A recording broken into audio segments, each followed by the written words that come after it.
Well, hey folks, hope you're doing well today. I'm David Robinson, and I'm really glad you're tuning in to CCC. I remember my dad telling me about when he was in high school. I believe it was like 1956, and he and some of his friends, 4 classmates of his, 4 buddies, they decided to travel from their home of Elizabethton, Tennessee to Knoxville, Tennessee, about an hour and a half away, to see Louis Armstrong in concert. And they all rode down together in a 1940 Chevrolet. Now, he said the trip down was pretty uneventful, and the concert, he said, was fantastic. But the hour and a half trip home got pretty interesting. What happened was the car battery or the alternator or something about that 1940 Chevy, it didn't have enough juice for him to run the car and run the headlights at the same time. Something was awry. The headlights and the car couldn't function at the same time. In those days, the 2-lane highways they traveled on didn't have any streetlights or anything like that. So they were in a bit of a pickle because they had to be home that night. So they came up with a solution, and their solution was to have one of the 4 of them ride on the front bumper of that 1940 Chevrolet and shine a flashlight at the side of the road so they knew where the edge of the road was and wouldn't run off of it. And bumpers, they weren't like they are now, where the bumper's all sort of one piece that blends into the front of the car. Now, those were big old separate honking bumpers then. But for an hour and a half, one of them rode on the front bumper of that car, just shining a flashlight on the edge of the road. So I asked my dad, I was like, hey, how did you determine who rode out on the front bumper? Like, did you draw straws or do like a rock, paper, scissors kind of thing or something like that? And he said, I don't really remember. And I said, were you the one who rode on the front bumper? And he's like, no. I said, well, how come? And he said, well, it was my car, so I got to drive it. And he couldn't remember who the guy was that was the one who rode out on the front bumper with that flashlight. But I imagine it being a guy named Skeeter. That just sounds like the name of a guy who would ride an hour and a half on a front bumper in the middle of the night, shining a flashlight on the side of the road, doesn't it? Skeeter. I asked my dad what else he remembered about that drive, and he said, well, there wasn't much traffic, so that was good. And it was a pleasant evening. And I was thinking, maybe for you it was a pleasant evening, but how about Skeeter? Do you think Skeeter thought it was a pleasant evening? Like if it was cold out, Skeeter was probably frozen. If it was hot out, he was picking bugs out of his teeth, 3 things come to my mind about this story.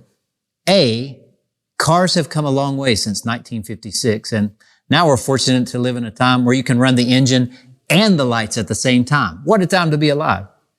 2, I'm glad our roads and highways now have lights all about them, shining on the road at different points, illuminating the signs as we go along. And D, not surprisingly, I never heard this story when I was learning to drive when I was 16. I'd have been grounded for a year if I'd have pulled that stunt. Well, we all get this though. We have to have some light if we're going to find our way along the road. We got to have a light to get us where we need to go. Which brings us to today, and week 2 of this series called I Am. We're seeking to get clarity about who Jesus is. Who is Jesus? That's the question John is obsessed with in his gospel, and he pushes us to be obsessed with it too. It's so vitally important to have an accurate biblical understanding of Jesus. Unfortunately, so many of us, we just don't. We've fashioned a picture of Jesus as we prefer him, reimagining him how we want rather than who he really is. Like Robert Bowman and J. Ed Kamatsky, who wrote in their book, Putting Jesus in His Place, interpretations of Jesus are fraught with bias. He's a powerful figure whom people want on their sides, and they're willing to recreate him in their image to enlist his support. Animal rights activists imagine a vegetarian Jesus. New Agers make him an example of finding God within. Frankly, it's hard to escape the feeling that our culture has taken Jesus' question, who do you say that I am, and changed it to, who do you want me to be? We do the same thing, no doubt. Today we reimagine Jesus in the image we prefer him to be. For instance, a popular one today, we might call him permissive Jesus, who's pretty much good with however we want to live because after all, he's got to forgive us anyway, right? Or a close cousin of permissive Jesus is one we'll call universalist Jesus, who affirms all dogs along with everyone and everything else goes to heaven. Or how about this one? Good luck charm Jesus, who, if we approach him in just the right way with the right tone, will help us find our lost keys or make our wishes come true. You know, there's Mr. Rogers Jesus, a lot of folks hold to, where we just think he's a nice guy with nice sayings who did some nice things a long, long time ago. Or hipster Jesus, he shows up from time to time, usually in the form of celebrity pastors who wear really cool sneakers and skinny jeans and seem to have lots of reasons to curse and drink a bunch of beer. Or Buddy the Elf Jesus, who's incredibly likable but ridiculously innocent and gullible about what's really going on in the world. There's MMA Jesus, who can take a punch with the best of them, or patriotic Jesus, who's all about the flag and gun rights. Stick it to the man Jesus, who doesn't trust anyone in charge and pretty much wants to lead a societal revolution every Tuesday after drinking local coffee. We have fashioned a Jesus we prefer, one that suits our needs. But how about we let Jesus define himself in his own words? That's what this series we've embarked on is trying to unpack. What Jesus said about himself, specifically in the Gospel of John, with all these I am statements where Jesus fills in the blank for us to clarify who he really is. Last week, we kicked it off with one of the most profound statements Jesus said about himself. It's the basis for really understanding him. If you missed it, why did you miss it? Like, you shouldn't have missed it. What were you doing that you missed it? Like, drop whatever you're doing now and go back and watch week 1. I mean, seriously, go back and then come back. I'll still be here. Today, week 2, Jesus said this about himself: I am the light of the world. You know, if you got a Bible, get to the 9th chapter of the Gospel of John, because I want us to look at this episode where Jesus heals a man who was born blind. And in the middle of that, he makes that statement: I am the light of the world. Now, this story here in John 9, we can think about it in terms of 3 different scenes. And the first scene begins with a question. All right, check it out. As he went along, he saw a man blind from birth. His disciples asked him, Rabbi, who sinned, this man or his parents, that he was born blind? All right, so Jesus and his disciples are rolling along, and they come across a man who was born blind. And the disciples, they asked Jesus a question that stemmed from a widely held belief that terrible punishments came on certain people because of their sin or the sin of their parents. They say, hey, is this guy's blindness a result of his own sin or the sin of his family?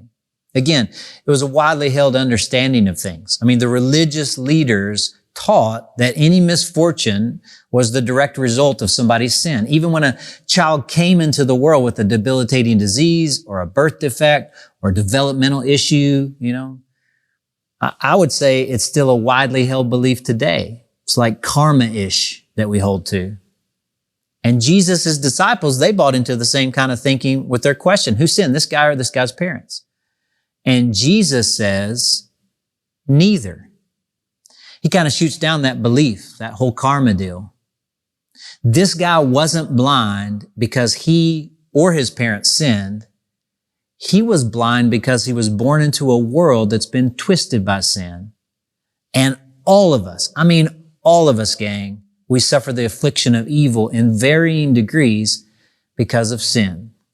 That's reality. Well, as soon as Jesus corrects the theology of his disciples, that's when he declares, I am the light of the world. And again, if you're taking notes, that's our I am statement right there. I am the light of the world. And then he takes this guy, this blind guy, and he decides that he's going to heal him. He's going to give him his sight. What's so very fascinating to me is how Jesus decides to heal this guy. Check it out, verse 6. Having said this, he, Jesus, spit on the ground, made some mud with the saliva, and put it on the man's eyes. Go, he told him, wash in the pool of Siloam. So the man went and washed and came home seeing. You understand, like, Jesus could have done anything to heal this guy. He's got all the power at his disposal. I mean, he could have just clapped his hands, clap on, clap off kind of thing. Or he could have snapped his fingers, or waved his hand around, or just said some magic words like skadoosh or shazam or expecto patronum or something like that. And the guy would have been healed. But instead, Jesus spits on the ground, makes these little mud pies, and takes the mud pies and rubs them on the man's eyes. That's his method for healing him. It's like the big poppy method of healing, spits on his hands, rubs some dirt on it and makes these spit pies and then shoves them in the guy's eyes. Now you got to figure the disciples are watching all this and they're like, did he just do what I think he just did? Man, Jesus, that is not cool. Why would you do that? That is so not right. And just think about how the blind guy feels. Like, did you just spit? Did someone just spit? Why is everyone groaning?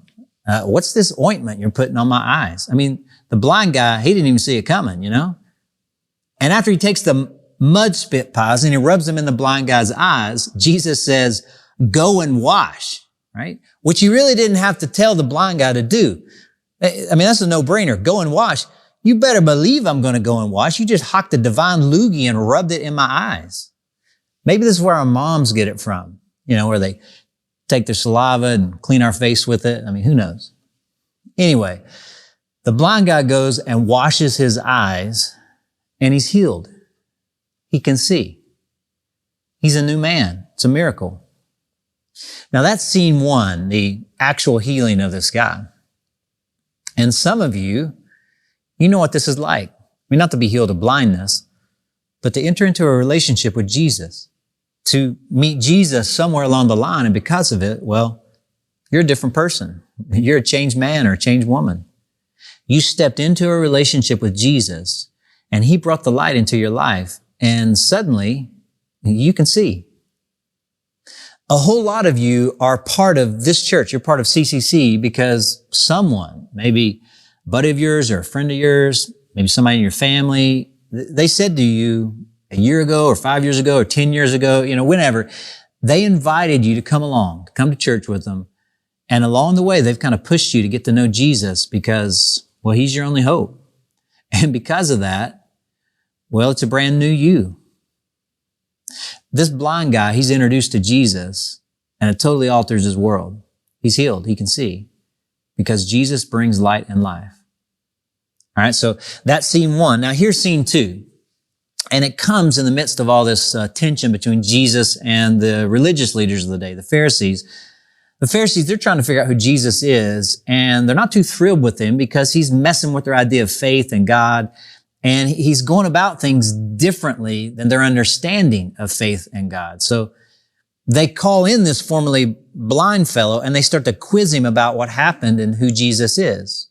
And the religious leaders, they're all divided about what to think about Jesus. Like verse 16 says, some of the Pharisees said, hey, this man's not from God, for he doesn't keep the Sabbath. But others asked, how can a sinner do such miraculous signs? And so they were divided, the Bible tells us. Finally, they turned to the blind man. What have you to say about him? It was your eyes he opened. The man replied, he's a prophet. All right, so they got this ex-blind guy there. It's sort of like an IRS audit, and they want to know what happened. And the guy formerly known as the blind guy is not real prepared for this moment. And I think he's kind of searching for the right answer that he thinks these religious guys want to hear. He's not really sure, so he's kind of trying to give them the right religious answer. And so they turn to the ex-blind guy and ask him what he thinks about Jesus, who Jesus is, and he says, he's a prophet. I really believe he just sort of blurts it out because he's not really ready for this. This whole interview kind of catches him off guard. And so he answers, a prophet, maybe even with the little question, like, a prophet? So I think he's totally unprepared and completely guessing at this point when he's asked who Jesus is. A prophet? Like he really didn't know. And I think we're sometimes in the same boat. We don't really know either. Of course, that's what this whole series is about. Who is Jesus? That's the question. If we don't get this question right, well, we're in big trouble. So that's scene two. Now to scene three, and it takes place a little while later, and the religious leaders are continuing their little investigation. They want to explain what's happened with this healing. They just want to explain it away. They don't want to face the reality of who Jesus is and what he's done. And so they summon the ex-blind guy again, and they ask him again, who in the world is this Jesus guy? I mean, they say, we think he's a sinner. What do you think? And this time, well, he has a different approach. I think he's figured some things out now. So they summon him again and they say, hey, give glory to God. We know this man is a sinner. And he says in verse 25, whether he's a sinner or not, I don't know. One thing I do know, I was blind, but now I see. Man, I don't know, but here's what I do know. I was blind and now I see. He tells the story of the difference that Jesus has made in his life. The lights have come on for him, literally. He's met the light of the world and life is ushered in for him in an incredible new way. Now, this is the first time he tells this story like this, but you can bet your bottom dollar it wasn't the last time he told the story of what Jesus had done in his life. I bet he told it thousands and thousands and thousands of times. I mean, can you imagine him telling the story again and again to folks he meets? Hey, you ought to get to know Jesus. Well, why should I? Well, let me tell you what happened to me. I was blind, I met Jesus, and now I see. And they say, well, who's Jesus? And he's like, well, he's the light of the world, and he brought light into my darkness. And that's what happens over and over and over again when people come in contact with the light of the world. Some of you may remember in the Bible about a woman who was caught in the middle of an act of adultery. It's actually found one chapter earlier in the 8th chapter of John. Incredibly embarrassing situation to be caught in. And she's dragged out in the public square and she's going to be stoned to death. But then Jesus, he kind of confronts the self-righteousness of the Pharisees there, and they decide not to stone her. And so Jesus says, hey, I don't condemn you either, but don't sin like this anymore. Walk a new walk. Head out with a new life. Jesus, he brought light into her darkness and he led her into life. You think about what that woman is going to tell people for the rest of her life. She's going to say, you know what? I reached a low point in my life, such that I was filled with shame. And man, I got caught in a deal and my shame was overwhelming to me. But I met Jesus Christ and he gave me a new start. He didn't condemn me. He showed me grace and he shined the light into my life as he spoke the truth to me. And it set me on a whole new course because Jesus is the light of the world. Some of you know about a character in the Bible named Zacchaeus. It's in Luke 19, and he's living for money. Man, his whole thing is about money.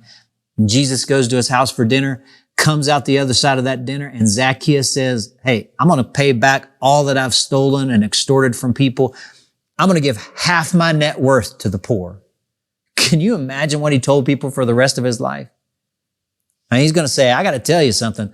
I fell into a pattern where my whole life was about money. I mean, greed had a grip on me and it distorted every relationship in my life.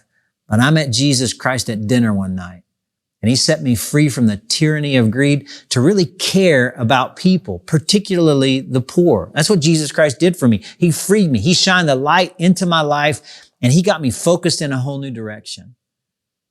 This is really what Jesus does in a life, like no one else and nothing else. I mean, some people, their life is all about fear, just afraid of everything. They meet Jesus and light invades their life and he gives them confidence and courage. His presence in their life steadies them. Some people are all about impressing, just image management stuff. They meet Jesus. He ushers in the light into their life. And now it's about servanthood and humility and the freedom to love without having to impress, caring very little about what people think. I mean, they start living for an audience of one. Some people say, hey, before Jesus, I just had this plaguing sense of aloneness. Came out of a broken family. I felt alone and isolated. I met Jesus though, and the light that he brings, it just changed everything. He adopted me into his family where I feel alive and I'm living like his child now. I mean, the companionship and security he's brought into my life is unrivaled. And that's who a lot of you all are. I mean, you used to be one way, and you'd still be that way. You'd still be that man or that woman if Jesus hadn't come into your life. And you're not all together yet, but you're gaining steam in your life. The light is growing brighter. I mean, as Proverbs 4 says, the path of the righteous is like the first light of dawn, growing ever full to the full light of day. These things we're talking about here, the loneliness, the image management, the greed, the lust, the fear, they're all just symptoms of the same reality that we live in darkness, gang. Our world is a dark place apart from God, and our lives are dark places apart from the light and the life of Jesus Christ. I mean, this is why this matters so very much. The human condition we find ourselves in is this. We just walk in darkness apart from God, apart from His presence and goodness, His wisdom and love and direction and care. We just walk in darkness. We have to grasp that the world's a dark place, and we will never find our way or see reality unless Jesus is our light. In fact, it's hard to grasp all the truth about Jesus unless we grasp this truth about Him first. You know, I don't think it takes much convincing to grasp that the world is dark. I mean, just look around at the mess of our world. Violence, injustice, abuse of power, war, refugees fleeing. That's our world. And part of the way the world is dark is that no one knows enough to cure the evil and suffering in it. I mean, we like to think we do, which again is part of the way the world is dark. We like to think, hey, yes, Dave, there's darkness, but we can overcome it ourselves. And so we look to ourselves. We look to the state, or we look to the market, or, we look to technology. Things are dark, but we believe we can end that darkness with intellect and innovation, education and enlightenment. In other words, we have the light within us, and so we are the ones who can dispel the darkness of the world. We can overcome poverty and violence and evil. If we work together, we can create some world of unity and peace. But can we? Really? I mean, one of the most thoughtful world leaders of the late 20th century was Václav Havel, the first president of the Czech Republic. He had a unique vantage point from which to peer deeply into both socialism and capitalism, and he wasn't optimistic that either would, by itself, solve the greatest human problems. This is what he wrote. Pursuit of the good life will not help humanity save itself, nor is democracy alone enough. A turning to and seeking of God, he wrote, is needed. The human race constantly forgets that we are not God. I mean, he puts it well. Humanity can't save itself. In fact, he argues that the belief that we can save ourselves, that some sort of political system or ideology can fix human problems, that's only led to more darkness. See, the lie we buy into is we are the light of the world. Some of you might know who Deepak Chopra is, sort of a spiritual guru for our current times. He said it this way: all the answers are already within you. There's an inner intelligence within you, which is the ultimate and supreme genius, which mirrors the wisdom of the universe. And it's not your mind. Actually, it's your spirit. It's the source of the mind. Therefore, anything that helps you quiet the mind and reflect in quietness, you will see that you have all the answers. The answers may come to you in the form of an insight, intuition, imagination, coincidence, what spiritual traditions called the grace of the divine. You see, that is completely opposite of what Jesus says. The message of Jesus, the Christian message is not, hey, if we just pull together, we can make the world a better place. And it's not just look deep within you for the answers. The message of Christianity is things are really dark and we can't heal or save ourselves, but there's a hope because there's a light, and His name is Jesus. And this light doesn't come from the world. It's not sprung from the world. It comes from outside. Jesus has brought that light to save us. Indeed, Jesus is the light. I mean, earlier in John chapter 3, it's so definitive how He says it. Listen to it. This is the verdict. Light has come into the world. Jesus brings a new life to replace our spiritual deadness because He shows us the truth that heals our spiritual blindness. And check this out, gang. He walks with us even into and through the valley of the shadow of death where no other companion can go. He is the light for us when all other lights go out. Is Jesus your light? Because we're all taking our cue from somewhere. I mean, what's illuminating your path? Honestly, what's guiding you? What's influencing you? Showing you which way to go? Because we all have something we look to. And CCC, I see this all the time. I mean, time and time again. We try to hold on to Jesus and we try to hold on to something or someone else. We're trying to get a little Jesus in there, but really we got something else that we're trying to light our path with. Or we're trying to light our path with ourselves, from within us. And that breaks down eventually because Jesus makes it clear He's the light. Some of us are wanting Jesus to play a part. Like we want Him to meet a need or two. Like we want Him in the car, so to speak. But in reality, He's in the back seat. He's not out on the front bumper, And we want to go our own way. We want Him to come along with us for sure, but we want to go where we want to go. And He's not the light of our life, giving direction and guiding our way. The kind of life we want and that Jesus promises, there's only one way to obtain it. And it's through Him, the light of the world, with Him lighting the way and showing the path. Jesus has got to be on the front bumper, shining the light.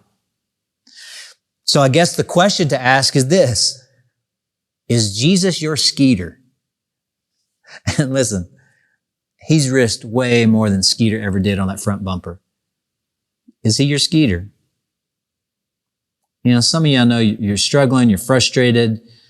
You're thinking, I can't seem to figure this out. I can't do this. I mean, I come to church, but my life's no different than anybody else's. I can't make my life work. Well, gang, He's got to be the leader. He's got to be in the prime position. He's got to be the truth of your life. Is He the light of your world? What's really guiding you? Because Jesus said, I am the light of the world.